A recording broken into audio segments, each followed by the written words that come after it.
And elsewhere, United States of America has allocated a sum of $50 million as support funds for the forthcoming election in Nigeria. Consul General of the U.S. Will Stevens revealed this at the opening ceremony of a 3-day workshop for journalists ahead next year's election. Olaido Yewole has more. One of the real things that tie our two countries together. The United States mission to Nigeria has restated its commitment to ensuring a credible and peaceful election in Nigeria in 2023. To ensure this, the United States Consulate is partnering the West Africa Broadcast and Media Academy to train these journalists ahead of the polls in 2023. The Consul General in his address said the training was to build the journalists' expertise and get them familiar with the necessary tools needed to cover the exercise.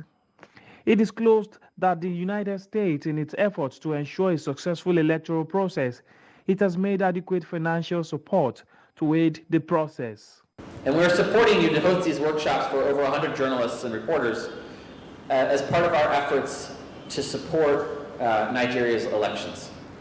Over the last 3 years and into the next year or two, the U.S. government has allocated over $50 million for technical assistance and support and training to INEC and others and civil society organizations. This is going to be a really great platform for us to reach the people of Nigeria. And that's the one thing I want to note and underscore here is that these are two examples of how we operate in Nigeria, and that's we always operate here through partnerships.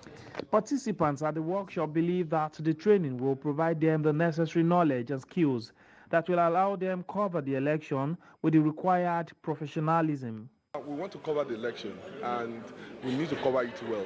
And that's why we are here to learn more from experienced hands who will tutor us on how to cover the election.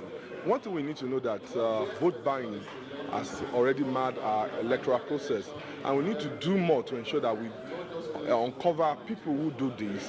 To get the knowledge, to get the skills, and to get the physical and digital safety on reporting election matters. Then also it's not just enough to learn, but also to pass the same knowledge across to our colleagues.